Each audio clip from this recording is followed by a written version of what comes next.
안녕하세요. 손지아입니다. 오늘은 6월 8일 일요일이고요. 2025년입니다. 제가 유튜브를 하면서 편집 따로 안 하고 카메라 따로 구입 안 하고 비싼 마이크 안 쓰고 그냥 핀 마이크 그리고 핸드폰 그리고 편집 없이 그렇게 작업을 해야 되겠다라고 마음을 먹고 작업을 하다 보니까 가장 걱정되는 게 고민되는 게 배경화면이더라고요. 그래서 오늘도 이재명 대통령과 관련한 선거와 관련한 얘기를 하려고 하는데 배경화면을 뭘로 할까 고민을 하다가 이재명 대통령의 유튜브가 퍼뜩 생각이 났어요. 그래서 이재명 대통령의 유튜브에 지금 들어왔습니다. 대문이 바뀌었어요. 대한민국 제21대 대통령 이재명.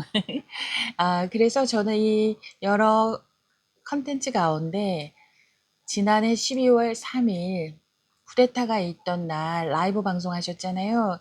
그걸 찾으려고 했는데 잘 못 찾아가지고 그냥 이걸 쓸까 지금 생각하고 있어요. 개표 방송. 이게 법적으로 문제는 안 됐으면 좋겠어요. 예, 안 되길 바라고 문제가 되면 뭐 내리면 되죠 뭐. 자, 어쨌거나 이재명 대통령이 이제 대통령으로 선출이 됐는데요. 저는 이날 개표 방송 하던 날, 솔직히 저는 정말 좀 마음이 안 좋았어요. 좀 아쉬웠어요. 대통령이 된 거는 정말 정말 좋은데, 정말 축하해 주고 싶은데, 이 격차가 8.27%밖에 안 됐다고 저는 생각을 하는 거예요.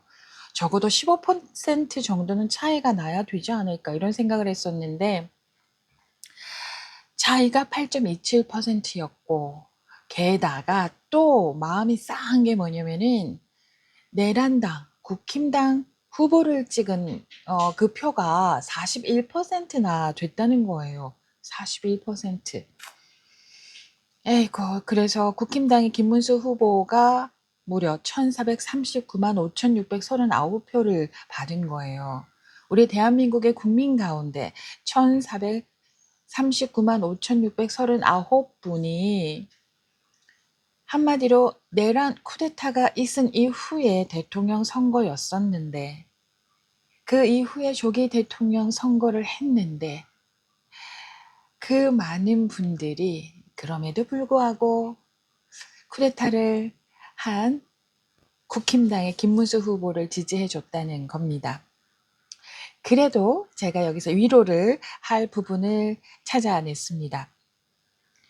대통령 직선제 이후에요. 과반 득표에 성공한 사람은 제18대 박근혜 대통령이 유일하더라고요. 51.55%였어요. 이재명 대통령의 득표율은 50% 득표는 아니지만 거기에 근접했잖아요. 그리고 또 하나는 다른 대통령의 득표율과 그 차이를 또 살펴보면은 나쁘지 않아요. 그때 당시에 박근혜 대통령이 51.55%로 대통령에 당선됐을 때 그 상대 후보가 문재인 전 대통령이었거든요. 당시에 문재인 후보는 48.02%였어요. 그래서 박근혜 전 대통령과 문재인 전 대통령과의 표 차이는 3.53%밖에 안 되더라고요. 그 3.53%로 박근혜에게 진 거예요. 자, 또 다른 대통령의 득표율을 보면은 노태우 대통령은 36.64%, 김영삼 전 대통령은 41.96%, 김대중 대통령은 40.27%, 그리고 문재인 대통령이 41.08%로 당선이 됐더라고요. 그리고 보면 이재명 후보의 득표율이 좋은 거예요. 그리고 또 하나 흥미로운 거는 김대중 대통령의 득표율이 40.27%인데 이게요. IMF 이후에 선출된 대통령이거든요. IMF 때문에 얼마나 대한국이 뭐 그야말로 아장이 났잖아요. 그 이후에 뽑힌 대통령이 김대중 대통령인데 득표율이 40.27%밖에 안 되는 거예요. 이회창 당시의 후보는요, 38.73%였거든요. 그래서 김대중 대통령과 이회창 후보의 차이가 겨우 1.54% 차이였어요. 자, 노무현 대통령은 어떠냐? 노무현 대통령은 득표율이 48.9%였고요. 2위 이해창 후보가 46.6%였어요. 그래서 노무현 대통령은 약 2.3% 차이로 이긴 거더라고요. 야, 이것도 참 이 차이로 이겼더라고요. 박근혜 대통령이 탄핵된 다음에 뽑힌 대통령이 문재인 대통령인데요. 박근혜 대통령이 탄핵됐잖아요. 그 전 대통령이 탄핵됐는데 문재인 대통령이 받은 표 퍼센테이지는 41.08%였어요. 그런데 이 문재인 대통령이 당선이 될 때는 2위 홍준표 후보가 24.03%여서 표 차이가 컸어요. 17.5%의 큰 차이로 이기긴 했습니다. 자, 아무튼 이재명 대통령은 김문수 후보와의 차이가 8.27% 차이로 벌어졌는데 이게 또 역대 대통령과 비교하면 큰 편이에요. 그 차이는. 그러니까 또 위로가 되더라고요. 그런데 참 여기서 앞서도 말씀드렸지만 가슴이 쓰라린 게 뭐냐면은 김문수 후보가요. 윤석열 전 대통령에 대한 그 쿠데타에 대한 입장 표명 확실히 안 했잖아요. 그런데 41% 지지를 받았다는 거 참 어이가 없는 겁니다. 게다가 김문수 후보는 여러 가지로 정치적인 철학에 의문을 던지는 부분들이 꽤나 많았거든요. 뉴라이트 역사관을 갖고 있잖아요. 친일적인 발언했잖아요. 그럴 때 막 화가 나기도 하고 그랬었는데 예를 들면은 지난 2월 14일 대정부 질문이 있었거든요. 그때 뭐라고 얘기했냐면은 나라를 빼앗겼으니까 당연히 우리 선조의 국적은 일본이다. 일제시대에 한국 국적이 있었냐. 이렇게 말하기도 했었고 또 백범 김구 선생의 국적이 중국이었다. 이렇게 말을 했단 말입니다. 백범 김구 선생의 국적이 중국이었다가 말한 거가 2월 14일 대정부 질문이 있었을 때 그렇게 말했고요. 또 인사청문회에서도 나라를 빼앗겼으니까 당연히 우리 선조의 국적은 일본이었다. 일제시대에 한국에 국적이 있었나 뭐 이렇게 말했단 말입니다. 그 발언이 있은 6일 후에 엿새 만에 보훈부가 보도자료를 냅니다. 김구 선생의 국적은 명백히 한국이다. 일제강점기 우리 선조들의 국적은 한국이다. 이렇게 보도자료를 발표했어요. 이거는 당연한 거 아니겠습니까? 그런데 그때 당시에 김문수 님이 뭐라 그랬냐면은 국사학자들이 연구를 한 결과가 있다 뭐 이런 식으로 얘기를 했거든요. 이거 누가 잘못 들으면은 제대로 된 팩트다 이렇게 오해할 수가 있는데 팩트 아닙니다.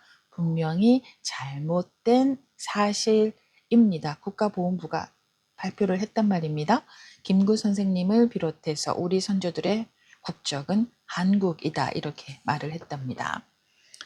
자, 그리고 또 한 가지 흥미로운 부분이 있어요. 그래도 이번 대통령 선거에서 부산에서요 42.7%, 울산에서는 42.54% 지지를 얻었고요. 경남에서는 39.40%의 지지를 얻었습니다. 이 숫자 가지고 그래도 작은 위로를 가집니다. 뭐 거의 40% 넘었으니까. 자, 그런데 대구 경북 TK 볼게요. 대구에서는 23.22%, 경북에서는 25.52%. 아이고, 어떻게 하면 좋습니까? 이런 생각이 들어요. 만약에 대구 경북에서 광주 민주화 운동과 같은 일이 일어났다면 어땠을까? 부마 항쟁의 그 역사, 그 정신은 어디로 갔을까? 아니, 그런 거 다 떠나서 지금 현재 대구 경북 지역의 발전 상황이 어떤가요? 그리고 그 지역에 가잖아요. 그러면 막 투덜투덜해요. 그러면서도 찍는단 말입니다. 아이고. 그래서 아니 윤석열의 내란, 친위 쿠데타 이게 이재명 대통령의 마치 소설처럼 씌어진 사법 리스크보다 더 낫다. 이렇게 인식을 하는 건가 이런 생각도 들고요. 우리 윤석열의 쿠데타는 다 봤잖아요. 다 들었잖아요. 그런데 이재명의 사법 리스크는 신문의 헤드라인만 보는 거 아니에요? 그럼 이상하지 않아요? 그 긴 세월 동안 왜 이재명은 안 잡혀가는 거야? 이상하잖아요. 그러면 한번 들여다봐야죠. 이게 뭐지? 도대체 무슨 일이 있었던 거지? 하고 들여다봐야 되잖아요. 들여다보지도 않으면서 잘 알지도 못하면서 내란 쿠데타를 일으킨 쪽에 손을 들어준다는 거.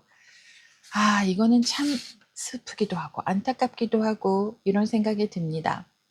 이재명 대통령님이 잘 하실 거예요. 잘 하실 거예요.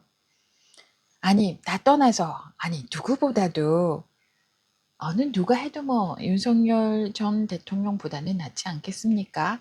그럼에도 불구하고, 아니야, 아니야, 아니야, 윤석열이가 낫지. 아이고, 나라가 망해도 나는 국힘당 찍을 거야. 하는 생각을 가진 분들이 41%이지만, 하지만, 그 41%가 있기 때문에, 잘 알고 있는 사람들, 무엇이 사실인지 잘 알고 있는 사람들은 그걸 좀 제대로 잘 알리는 그런 일을 해야 되지 않을까? 이런 생각이 들어서요.